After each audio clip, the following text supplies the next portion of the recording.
لبيك اللهم لبيك لبيك لا شريك لك لبيك। আজ পবিত্র হজ লাব্বাইক ধ্বনিতে মুখর আরাফা ময়দান। এহরাম বাঁধা অবস্থায় মুজদালিফায় রওনা হবেন হাজিরা। জাতীয় ঈদগাহে ঈদের প্রধান জামাত সকাল ৭টায়, বেলা ১২টার মধ্যে কোরবানির বর্জ্য অপসারণের ঘোষণা দক্ষিণ সিটি। ঈদ উদযাপনে সড়ক, রেল ও নৌপথে ছুটছে মানুষ। বিভিন্ন মহাসড়কে যানবাহনের ধীরগতি, নৌপথে ঘরমুখ যাত্রীর ঢল। রাজধানীতে জমজমাট কোরবানির পশুর হাট। ছোট থেকে মাঝারি গরুর চাহিদা বেশি, দাম নিয়ে ক্রেতাদের মিশ্র প্রতিক্রিয়া। আমি আসছি একটু ছোট সাইজের গরু কিনতে আর কি, তো ছোট সাইজের গরু এখানে নেই, এখানে সব বাজেটের বাইরে। যে গরু ১,২০,০০০ টাকাতে কিনেছি ওইটা ১,৬০,৭০ নিচে পাওয়া যাচ্ছে না। বিচারপতি অপসারণের ক্ষমতা ফের সুপ্রিম জুডিশিয়াল কাউন্সিলের হাতে। ৯৬ অনুচ্ছেদ পুনরুজ্জীবিত করে পূর্ণাঙ্গ রায় প্রকাশ। নির্বাচিত সরকারি গড়তে পারে গণতান্ত্রিক সমাজ, বললেন রিজভী। তারেক রহমানের স্ত্রী কন্যার ফেসবুক অ্যাকাউন্ট নেই। এবং গাজায় যুদ্ধ বন্ধে নিরাপত্তা পরিষদের প্রস্তাবে যুক্তরাষ্ট্রের ভেটো। গণহত্যার সবুজ সংকেত, বলছে হামাস। বন্ধ ত্রাণ সরবরাহ। দেখছিলেন শিরোনাম সংবাদ দুপুরের, সঙ্গে আছি আমি শারমিন নাজরী। এবারে থাকছে বিস্তারিত। আজ পবিত্র হজ লাব্বাইক আল্লাহুম্মা লাব্বাইক ধ্বনিতে মুখরিত আরাফা ময়দান। ঐতিহাসিক জাবালে রহমতের পাদদেশে চোখের জলে খোদার দরবারে দুহাত তুলে অতীতের গুনহা মাফের জন্য প্রার্থনায় হাজিরা। কিছুক্ষণ পরই নামিরা থেকে শুরু হবে খুতবা। আরবিদ আফসারের রিপোর্ট। লাব্বাইক আল্লাহুম্মা লাব্বাইক ধ্বনিতে মুখরিত হযরত মুহাম্মদ সাল্লাল্লাহু আলাইহি সাল্লামের বিদায় হজের স্মৃতি বিজড়িত আরাফাত ময়দান। শ্বেতশুভ্র পোশাকে আবৃত হাজিরা জাবালে রহমতের পাদদেশ ও মসজিদে নামিরার আশেপাশে হাজিরা। মিনায় রাত্রি যাপনের ও ফজরের নামাজের পর ঐতিহাসিক আরাফার উদ্দেশ্যে রওনা হন ২০ লাখের বেশি মুসল্লি। ৯ জিলহজের দিনটিকে ইয়ামুল আরাফা বা আরাফার দিন বলা হয়, যা হজের মূল দিন। অতীতের সব গুনাহ মাফের উদ্দেশ্যে চোখের জলে আল্লাহ তাআলার দরবারে হাজির মুসল্লিরা। ধর্মীয় বিধান অনুযায়ী ইহরাম বাঁধা অবস্থায় আরাফাতের ময়দানে সূর্যাস্তের আগ পর্যন্ত অবস্থান করবেন হাজিরা। এ সময় ইবাদতে মগ্ন থাকার পাশাপাশি সালাত আদায় করবেন। প্রায় ১৫০০ বছর আগে এ ময়দানে মুসলিম উম্মার উদ্দেশ্যে বিদায় হজের ভাষণ দেন হযরত মুহাম্মদ সাল্লাল্লাহু আলাইহি সাল্লাম। মসজিদে নামিরা এবার হজের খুতবায় আছেন মসজিদুল হারামের প্রধান ইমাম ও মুফতি শাইখ ডক্টর সালেহ বিন হুমায়দ। আরবি, বাংলা ভাষাসহ বিশ্বের ৩৪টি ভাষায় তাৎক্ষণিক অনুবাদ করে শোনানোর ব্যবস্থা রেখেছে হজ কর্তৃপক্ষ। তার ইমামতিতে একসঙ্গে জোহর ও আসর নামাজ আদায় করবেন হাজিরা। এরপর মুজদালিফার উদ্দেশ্যে আরাফাতের ময়দান ত্যাগ করবেন হাজিরা। সেখানে পৌঁছে একই সঙ্গে মাগরিব ও এশার নামাজ আদায় করবেন। খোলা আকাশের নিচে রাত যাপনের পাশাপাশি শয়তানকে নিক্ষেপের জন্য ছোট ছোট পাথর সংগ্রহ করবেন। পরদিন ১০ জিলহজ মিনায় ফিরে জামারাতে শয়তানের উদ্দেশ্যে নিক্ষেপ করবেন ৭টি পাথর। কোরবানির পর মাথা মুন্ডন করে তাওয়াফ করবেন হাজিরা। আরবিদ আফসার, নিউজ ডেস্ক, দেশ টিভি। আরাফার ময়দানে ঢল নেমেছে হাজিদের। আমরা সরাসরি যাচ্ছি সেখানে।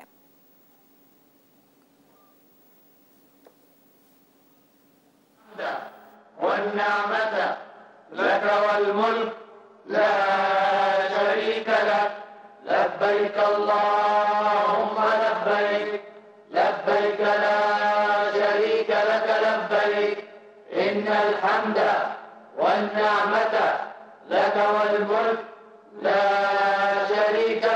لك لبيك اللهم لبيك لبيك لا شريك لك لبيك إن الحمد والنعمة لك والملك لا شريك لك لبيك اللهم لبيك لبيك لا شريك لك لبيك إن الحمد والنعمة لك والملك لا شريك لك لبيك اللهم لبيك لبيك لا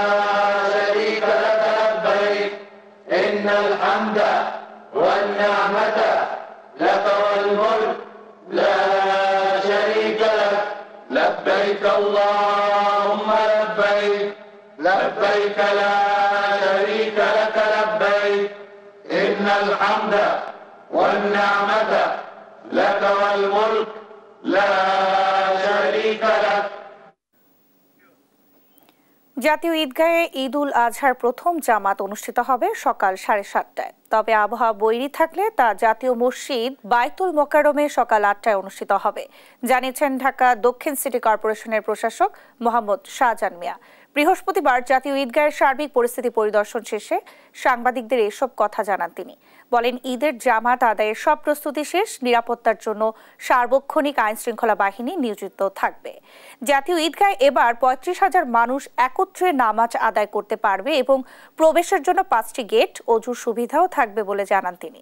বলেন, কোরবানির ঈদে শহরের পরিচ্ছন্নতা বজায় রাখতে 12টার মধ্যেই কোরবানির বর্জ্য অপসারণ করবে ঢাকা দক্ষিণ সিটি কর্পোরেশন।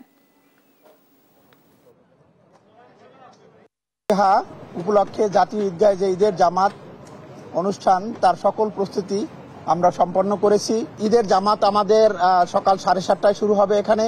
আর যদি আবহাওয়া এমনই খারাপ হয় যে এখানে কোনো রকমই নামাজ আদায় করা সম্ভব হচ্ছে না, তাহলে সেক্ষেত্রে আমাদের বিকল্প হিসেবে বাইতুল মোকাররম সকাল 8টায় সেখানে আমাদের ঈদের জামাত অনুষ্ঠিত হবে। আমাদের কমিটমেন্ট যে 12 ঘন্টার ভিতরে আমরা এই ময়লা পরিষ্কার করব এবং আমাদের এই ময়লা পরিষ্কারের জন্য প্রায় 10,000-এর অধিক আমাদের কর্মী আমরা প্রস্তুত রেখেছি।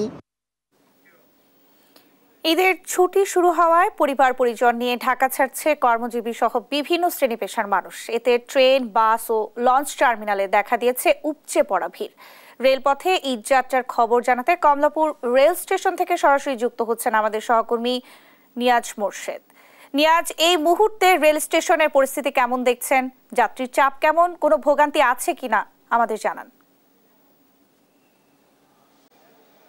নেন্সি, আপনি যেটা জানতে চেয়েছেন, এই মুহূর্তে কিন্তু আসলে স্টেশনে যাত্রীদের কিন্তু বেশ চাপ রয়েছে। আমরা সকাল থেকে যে যাত্রীদের চাপ দেখেছি তার থেকে কিন্তু দুপুর গড়ানোর সময় কিন্তু আপনার এখন কিন্তু যাত্রীদের চাপ বেশ লক্ষ্য করা যাচ্ছে এবং সকালের থেকে প্রায় দ্বিগুণ গুণে যাত্রীদের কিন্তু চাপ দেখা যাচ্ছে। আপনি দেখতে পাচ্ছেন যে রেল স্টেশনে প্রবেশের যে মুখটি সেটিতে কিন্তু আপনার প্রায় হাজার হাজার যাত্রী কিন্তু আসলে এই মুহূর্তে প্রবেশ করছে। এবং যদি একটু বলে রাখি যে সকাল থেকে কিন্তু এই পর্যন্ত প্রায় 22টিরও অধিক ট্রেন কিন্তু ছেড়ে গিয়েছে বিভিন্ন গন্তব্যে এবং সেই সাথে কিন্তু একটি স্পেশাল ট্রেনও ছেড়ে গিয়েছে।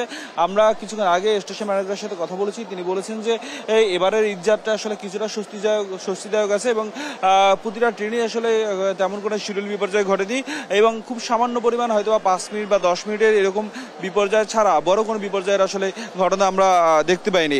এবং সেই সাথে কিন্তু রেল উপদেষ্টা যিনি আছেন তিনি কিন্তু এখানে এসে কিছুক্ষণ আগে পরিদর্শন করে গেছেন এবং তিনি বলে গেছেন যে এবারের ঈদে আসলে মোটামুটি বেশ স্বস্তিদায়ক যাত্রাই আসলে হচ্ছে এবং সেই সাথে এখন পর্যন্ত আসলে বাড়তি ভাড়া নেওয়ার অভিযোগ তারা পাননি। এবং আপনাকে আরেকটু বলে রাখি যে আমরা কিন্তু স্ট্যান্ডিং যে টিকিটগুলো রয়েছে সেই স্ট্যান্ডিং টিকিটগুলো থেকে যারা যাত্রীরা কিনেছে সেখান থেকে কিন্তু আমরা কিছুটা আপনার অভিযোগ পেয়েছি যে তাদের কাছ থেকে ভাড়া বেশি নেওয়া হচ্ছে এবং কেউ কেউ অভিযোগ করছেন যে একটি টিকিট কিনতে গেলে তাকে 4টি টিকিট কিনতে হচ্ছে, এমন অভিযোগ আমরা পেয়েছি।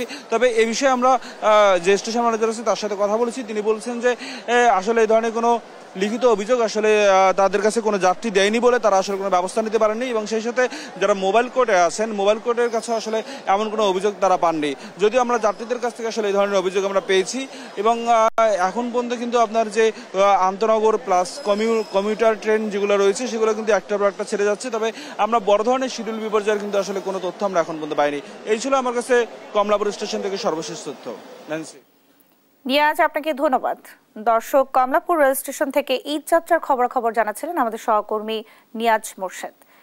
এবার দেখব সড়ক পথের পরিস্থিতি। টাঙ্গাইল ও নারায়ণগঞ্জ থেকে মহাসড়কের পরিস্থিতি জানাতে সরাসরি যুক্ত হচ্ছেন আমাদের সহকর্মী অভিজিৎ ঘোষ ও আব্দুল আলিম। শুরুতেই যাচ্ছি অভিজিতের কাছে। অভিজিৎ, মহাসড়কের যানবাহনের চাপ কেমন দেখছেন জানাবেন। জি ন্যান্সি, আপনি যেমনটি বলছিলেন যে আমি রয়েছি ঢাকা টাঙ্গাইল যমুনা সেতু মহাসড়কের পৌলি এলাকায়। আপনি আমার পিছনে দেখতে পাচ্ছেন যে এই উত্তরবঙ্গের যে পরিবহনগুলো সেইগুলো কিন্তু একটির পর একটি পরিবহন চলাচল করছে। এতে করে এই যে ঢাকা টাঙ্গাইল যমুনা সেতু মহাসড়কের সেতু পূর্ব থেকে আশিকপুর বাইপাস পর্যন্ত যে প্রায় 20 কিলোমিটার সড়কে পরিবহনের দীর্ঘ সারি তৈরি হয়েছে এবং এর মাঝামাঝি কোথাও কোথাও যানজটের সৃষ্টি হচ্ছে। এর কারণ হচ্ছে যে এই যে মহাসড়কের যে ঈদ যাত্রা, অধিকাংশ ফিটনেসবিহীন গাড়ি এই মহাসড়কে চলাচল করছে, যে কারণে এই মহাসড়কের উপরেই এই গাড়িগুলো বিকল হয়ে পড়ছে এবং এই বিকল হওয়া গাড়িগুলো অপসারণের জন্য যে রেকার ব্যবহার করা হয়, পাশাপাশি যারা উদ্ধারকর্মী রয়েছে এই পরিবহনগুলো উদ্ধারের সময় যে সময়টুকু লাগে সেই সময়ের মধ্যেই কিন্তু সেতুতে এই যে অন্যান্য যে পরিবহনের চাপ, বাড়তি পরিবহনের কারণে কিন্তু যানজটের সৃষ্টি হচ্ছে, যে কারণে মানুষের ভোগান্তি শুরু হয়েছে। গত এই সকাল থেকেই এই মহাসড়কটিতে এই যে মানুষের যে ভোগান্তি সেটি কিন্তু আমরা প্রতি ঘন্টার খবরে আপনার মাধ্যমে জানাচ্ছিলাম দর্শকদের, এবং এখন পর্যন্ত এই মহাসড়কের কিন্তু স্বস্তি নেই। মানুষ ভোগান্তি নিয়ে এই তাদের বাড়ি ফিরছে, পাশাপাশি এই ভোগান্তির মধ্যে যেটি যুক্ত হয়েছে সেটি হচ্ছে যে এই যে বৃষ্টি, সকাল থেকেই মাঝে মাঝে বৃষ্টি হচ্ছে, এই বৃষ্টির কারণে যারা ঘরমুখ মানুষ, যারা গণপরিবহন পাননি, তারা কিন্তু এই খোলা ট্রাক, পিক আপ এবং গরিবাহী যে ট্রাকগুলো রয়েছে সেই ট্রাকে চেপে কিন্তু তারা বাড়ি যাচ্ছে তাদের পরিবারের সাথে ঈদ উদযাপন করতে। এবং আপনি জানেন যে এই উত্তরবঙ্গের প্রায় 23টি জেলার মানুষ এই সড়ক ব্যবহার করে থাকে, যে কারণে স্বাভাবিকের চেয়ে 3 গুণ পরিবহন এই সড়কটিতে যখন চলে আসে তখন একটি বাড়তি চাপ তৈরি হয় এবং এর ফলে যে ফিটনেসবিহীন গাড়িগুলো থাকে সেগুলো বিকল হওয়ার কারণেই এই যে যানজটের সৃষ্টি হয়। এবং পুলিশ বলছে যে এই দুর্ঘটনা কবলিত যে পরিবহনগুলো সেগুলো সরাতে তাদের একটু সময় লাগে, এর মধ্যেই বাড়তি পরিবহনের কারণে যানজটের সৃষ্টি হয়। এছাড়া এই মহাসড়কে বাড়তি চাপ থাকার কারণে যমুনা সেতুতে পরপর কয়েকবার টোল আদায় বন্ধ রেখেছিল সেতু কর্তৃপক্ষ, যে কারণে এই সময়ের মধ্যেও মহাসড়কের পরিবহনের চাপ বেড়ে গেছে এবং এই চাপের কারণেই কিন্তু এই মহাসড়কটিতে যানজটের সৃষ্টি হচ্ছে এবং যারা জেলা প্রশাসন থেকে যে উদ্যোগ নেওয়া হয়েছিল সেই উদ্যোগের কোনো ফল আমরা দেখতে পাইনি। পাশাপাশি যাত্রীরা অভিযোগ করেছেন যে এই যে এবারের ঈদযাত্রা তারা বাড়তি ভাড়া আদায় করছে, বাড়তি ভাড়া আদায় বন্ধে প্রশাসন কোনো উদ্যোগ গ্রহণ করেনি, জেলা প্রশাসনের কোনো নির্বাহী ম্যাজিস্ট্রেটকেও আমরা দেখতে পাইনি। এই ছিল ঢাকা টাঙ্গাইল যমুনা সেতু মহাসড়ক থেকে আমার কাছে সর্বশেষ। আমরা এখন চলে যাব নারায়ণগঞ্জে, সেখানে রয়েছেন আমাদের সহকর্মী বেলাল। বেলাল, জানাবেন নারায়ণগঞ্জের মহাসড়কের সর্বশেষ কি তথ্য রয়েছে? এই মুহূর্তে আসলে ঢাকা চট্টগ্রাম সিলেট মহাসড়কে একেবারে যান চলাচল স্বাভাবিক, তবে যারা পূর্ব দক্ষিণ অঞ্চলের উদ্দেশ্যে রাজধানী ছেড়ে বাড়ির পথে রওনা হচ্ছেন সেই মানুষের চাপ, মানুষের ঢল কিন্তু এখনো মহাসড়কে রয়েছে এবং বৃষ্টি উপেক্ষা করেই মানুষ আসলে সড়কের পাশে দাঁড়িয়ে আছেন কখন বাস আসবে, কখন আসবে তারা বাড়ির উদ্দেশ্যে রওনা হবেন। তো মহাসড়কের সাইনবোর্ড এলাকা থেকে একটু দেখাতে চাই যে যাত্রীদের ভিড় আসলে এই মহাসড়কে এখন যেমনটা রয়েছে সকাল থেকে আসলে তার চেয়ে বেশি ছিল, বিকেলের পর আবার এই চাপ আরো অনেকটা বাড়বে এমনটাই আসলে পুলিশের পক্ষ থেকে ধারণা করা হচ্ছে। তবে যাত্রীরা যে অভিযোগগুলো করছেন যে আজকে কিন্তু তাদের কাছ থেকে বাড়তি ভাড়া নেওয়া হচ্ছে, অর্থাৎ যেটি চট্টগ্রামের ভাড়া 800 থেকে 1000 টাকা, সেই ভাড়া আজকে 1200 থেকে 1500 টাকা পর্যন্ত বিভিন্ন পরিবহনগুলো তাদের কাছ থেকে নিয়েছে, এই অভিযোগটি আসলে করছে। এবং একই সঙ্গে আসলে এই যাত্রীরা বৃষ্টির মধ্যে এই সড়কের পাশে দাঁড়িয়ে একটু দুর্ভোগে পড়েছিলেন, বিশেষ করে নারী শিশুরা কিছুটা দুর্ভোগে পড়েছিলেন। এর বাইরে আসলে তেমন কোনো অভিযোগ নেই। তবে ঢাকা চট্টগ্রাম মহাসড়কের নারায়ণগঞ্জের অংশের যে 30 কিলোমিটার এলাকা রয়েছে এর মধ্যে স্বাভাবিকভাবে যানবাহনগুলো চলাচল করছে। সকাল থেকে কিছুটা বাড়তি যানবাহনের কারণে ধীর গতি ছিল, এখন কিন্তু একেবারে স্বাভাবিকভাবেই যানবাহন চলাচল করছে। এদিকে ঢাকা সিলেট মহাসড়কে কিছুটা ভোগান্তি রয়েছে, অর্থাৎ এই সড়কের তারাবো বিশ্বরোড, বরপা, বরাবো এসব এলাকাতে সড়কের পাশে গর্ত এবং 2 লেনের সড়ক হওয়ার কারণে, পাশাপাশি 4 লেন সড়ক নির্মাণ প্রকল্পের কাজ চলার কারণে এই সড়কটিতে কিন্তু সড়কের পাশে পানি জমাট বাঁধছে এবং বিভিন্ন জায়গাতে কিন্তু প্রায় যানজট সৃষ্টি হচ্ছে। এতে করে দূরপাল্লার যানবাহনে ধীর গতি সৃষ্টি হচ্ছে, ফলে ঢাকা সিলেট মহাসড়কে যারা সে পথের যাত্রী তারা কিছুটা ভোগান্তিতে পড়ছেন। এই পরিস্থিতি আসলে সকাল থেকে আমরা দেখেছি ঢাকা চট্টগ্রাম সিলেট মহাসড়কে। তো মানুষ আসলে বাড়ির পথে ফিরছেন পরিবার পরিজনের সঙ্গে ঈদ করতে এবং এটি পুলিশের ধারণা সন্ধ্যা পর্যন্ত তারা বাড়িতে যাবেন। এবছরও পূর্ব দক্ষিণ অঞ্চলের প্রায় কোটি মানুষ দুটি মহাসড়কে বাড়িতে ফিরবেন। এ হচ্ছে আমার কাছে সবশেষ তথ্য। স্টুডিওতে ন্যান্সি। বিলাল, আপনাকে ধন্যবাদ, সে সঙ্গে অভিজিৎ আপনাকেও ধন্যবাদ জানাচ্ছি। দর্শক, টাঙ্গাইল এবং নারায়ণগঞ্জ থেকে আমাদের সঙ্গে যুক্ত হয়েছিলেন সহকর্মীরা। এবার ডেটল হ্যান্ড ওয়াশের সৌজন্যে কোরবানির হাটের খবর।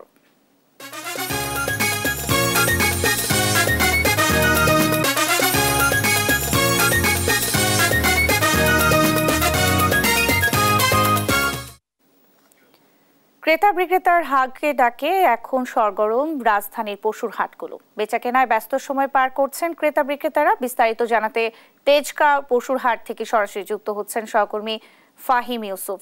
ফাহিম, হাটে পশু বেচাকেনা কেমন দেখছেন? দরদাম নিয়ে ক্রেতারা কি বলছেন জানাবেন। আমরা এখন রাজধানীর তেজগাঁও রয়েছি। তেজগাঁও কলোনি হাট যেটি বলে, কলোনি বাজারের যে হাটটি বসেছে সেখানে। এখানে সকাল থেকেই কিন্তু যে অবস্থাটি বিরাজ করছে, যে ক্রেতা বিক্রেতা মোটামুটি ভালোই দেখা যাচ্ছে বলে তারা জানান। এই মুহূর্তে যদি আমি এখানকার অবস্থা দেখাতে চাই, যে তেজগাঁওয়ের এটি বলা যায় সবচেয়ে বড় হাট, সে তুলনায় এখানে কিন্তু গরুর পরিমাণ বেশ সন্তোষজনক বলে জানান ক্রেতারা।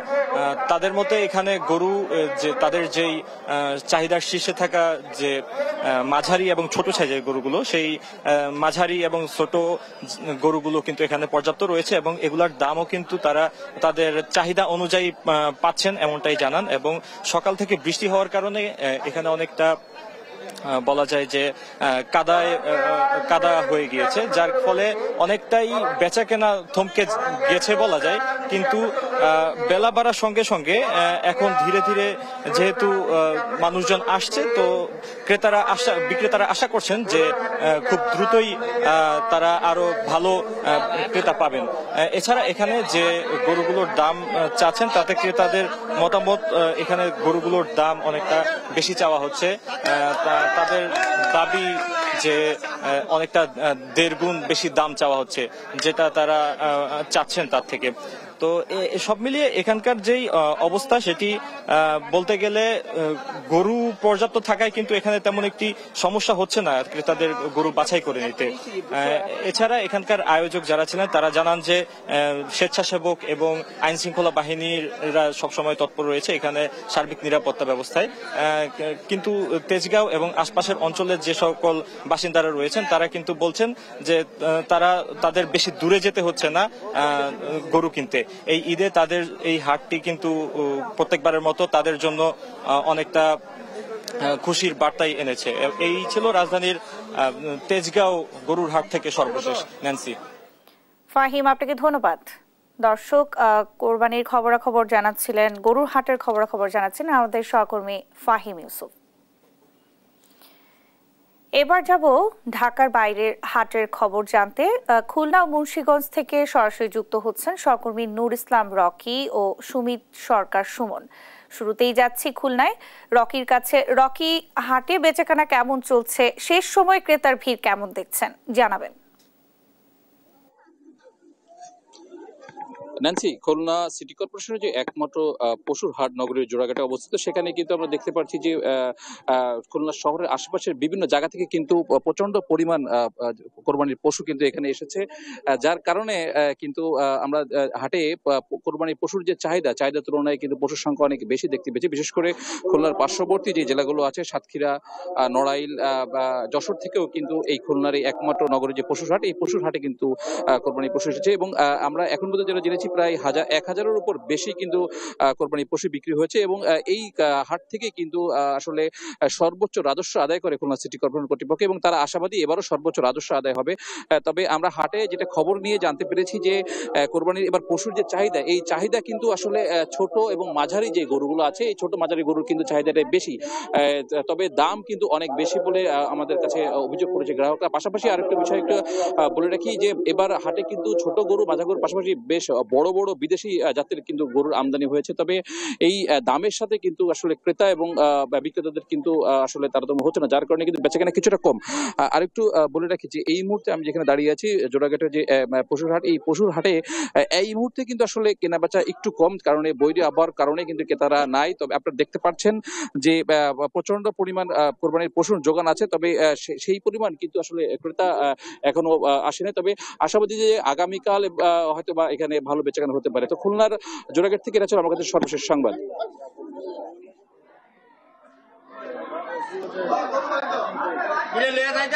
জি, আপনি যেমনটি বলছিলেন মুন্সিগঞ্জে প্রায় 42টি পশুর হাট কিন্তু মুন্সিগঞ্জ জেলায় বেচা কেনা হচ্ছে। এর মধ্যে মুন্সিগঞ্জের মুক্তারপুরের পুরাতন বিসিক যেই মাঠ আছে সেই মাঠে কিন্তু আসলে শেষ মুহূর্তে কিন্তু আসলে বেচা কেনা চলছে। এখানে কিন্তু ক্রেতা এবং বিক্রেতাদের আনাগোনা বেড়ে গেছে। এখানে কিন্তু ক্রেতারা কিন্তু বলছেন যে এই বছর গত বছরের চাইতে এই বছর গরুর দাম কিছুটা কম। আমি একজন খামারির সাথে কথা বলবো। আপনি একটু জানাবেন যে এই বছর আপনাদের দাম কেমন এবং কয়টা গরু এনেছিলেন, কয়টা বিক্রি হয়েছে? 7টা গরু আনছিলাম, 3টা বেচছি, 4টা রয়ে গেছে এখনো। দাম খুবই কম, খাবারের দাম বেশি, আমাদের পুষে না। যে দাম বলে এই দামে পুষে না আমাদের। আমরা কি করবো গরু পাইলে? দাম কম হইলো কোনটা? এত দূরের থেকে আইতাছি, বাজারে যে দাম আছে এটা কম হইলো কোনটা? ময়মনসিংহ থেকে আসতে আমাদের 20,000 টাকা বাড়া গেছে। না, সে বললো মিথ্যা কথা। বাজার আনতেছে। ধন্যবাদ আপনাকে। আপনি যেমনটি শুনছিলেন, এখানে খামারিরা কিন্তু বলছেন যে আসলে এই বছর কোরবানির যে পশু রয়েছে সেই পশুর দাম নেই, কিন্তু ক্রেতারা কিন্তু বলছেন যে আসলে এই বছর দাম মোটামুটি ভালো রয়েছে এবং স্বাভাবিক আছে। এদিকে কিন্তু কোরবানির পশুর হাটে কিন্তু বাবা মায়ের সাথে সন্তানরা কিন্তু এই হাটে এসেছেন বলে আমরা দেখেছি। তো এই ছিল আমার কাছে মুন্সিগঞ্জের মুক্তারপুর থেকে পশুর হাটের সবশেষ খবর। সুপ্রিম জুডিশিয়াল কাউন্সিলের হাতে বিচারপতি অপসারণের ক্ষমতা রেখেই সংবিধানের 96 অনুচ্ছেদ পুনরুজ্জীবিত করে পূর্ণাঙ্গ রায় প্রকাশ করেছেন সুপ্রিম কোর্টের আপিল বিভাগ। বৃহস্পতিবার সকালে সুপ্রিম কোর্টের ওয়েবসাইটে এই রায় প্রকাশ করা হয়। এর আগে আওয়ামী লীগ সরকারের সময় সংবিধানের ষোড়শ সংশোধনীর মাধ্যমে বিচারপতি অপসারণের ক্ষমতা সংসদের হাতে দেয়া হয়েছিল। 2016 সালের মে মাসে ষোড়শ সংশোধনী অবৈধ বাতিল ঘোষণা করে রায় দেন হাইকোর্ট। পরে হাইকোর্টের ওই রায়ের বিরুদ্ধে আপিল করে সরকার। তবে আপিল বিভাগ সেই আপিল খারিজ করে হাইকোর্টের রায় বহাল রাখেন। পরবর্তীতে প্রকাশিত পূর্ণাঙ্গ রায়ে আপিল বিভাগ বলেন, অসদাচরণ বা অসামর্থ্যের জন্য সুপ্রিম জুডিশিয়াল কাউন্সিলের বিচারকদের অপসারণের বিধান সংবিধানে পুনর্বহাল করা হয়েছে।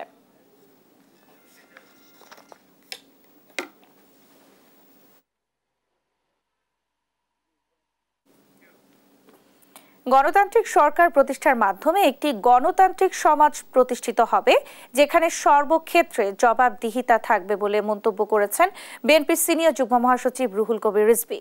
বৃহস্পতিবার দুপুরে দলের কেন্দ্রীয় কার্যালয়ে এক ব্রিফিংয়ে তিনি বলেন, বিএনপির ভারপ্রাপ্ত চেয়ারম্যান তারেক রহমানের স্ত্রী ডক্টর জুবাইদা রহমান এবং কন্যা জায়মা রহমানের কোনো ফেসবুক অ্যাকাউন্ট নেই। জিয়া পরিবারকে বিতর্কিত করতেই সামাজিক যোগাযোগ মাধ্যমে তাদের নামে একাধিক ভুয়া অ্যাকাউন্ট এবং আর্টিফিশিয়াল ইন্টেলিজেন্স দিয়ে তৈরি ছবি ও ভিডিও ছড়ানো হচ্ছে বলে অভিযোগ করেন রিজভী।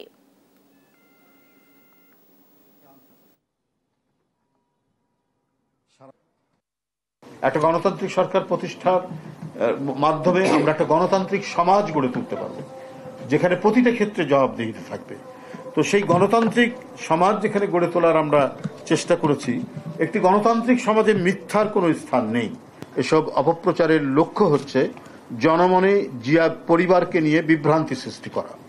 যারা এ ধরনের জালিয়াতির কাজে যুক্ত রয়েছে তারা সুদূর প্রসারী কোনো চক্রান্তের নীল নকশা বাস্তবায়ন করছে বলে আমরা মনে করি। এই সমস্ত অপকর্মের সাথে যারা জড়িত তাদেরকে অবিলম্বে আইনের আওতায় এনে দৃষ্টান্তমূলক শাস্তির জোর দাবি জানাচ্ছি। লন্ডনের উদ্দেশ্যে ঢাকা ছেড়েছেন বিএনপির ভারপ্রাপ্ত চেয়ারম্যান তারেক রহমানের স্ত্রী ডাক্তার জুবাইদা রহমান। 1 মাস ঢাকায় থাকার পর স্বামী ও কন্যার সঙ্গে ঈদ উদযাপন করতে ঢাকা ত্যাগ করেন তিনি। বেলা 11টায় কাতার এয়ারওয়েজের একটি ফ্লাইটে হযরত শাহজালাল আন্তর্জাতিক বিমানবন্দর থেকে লন্ডনের উদ্দেশ্যে যাত্রা করেন তিনি। বিএনপির মিডিয়া সেলের পক্ষ থেকে এসব তথ্য জানানো হয়। এর আগে দীর্ঘ 17 বছর পর গেল 6 মে যুক্তরাজ্য থেকে দেশে ফেরেন ডাক্তার জুবাইদা রহমান।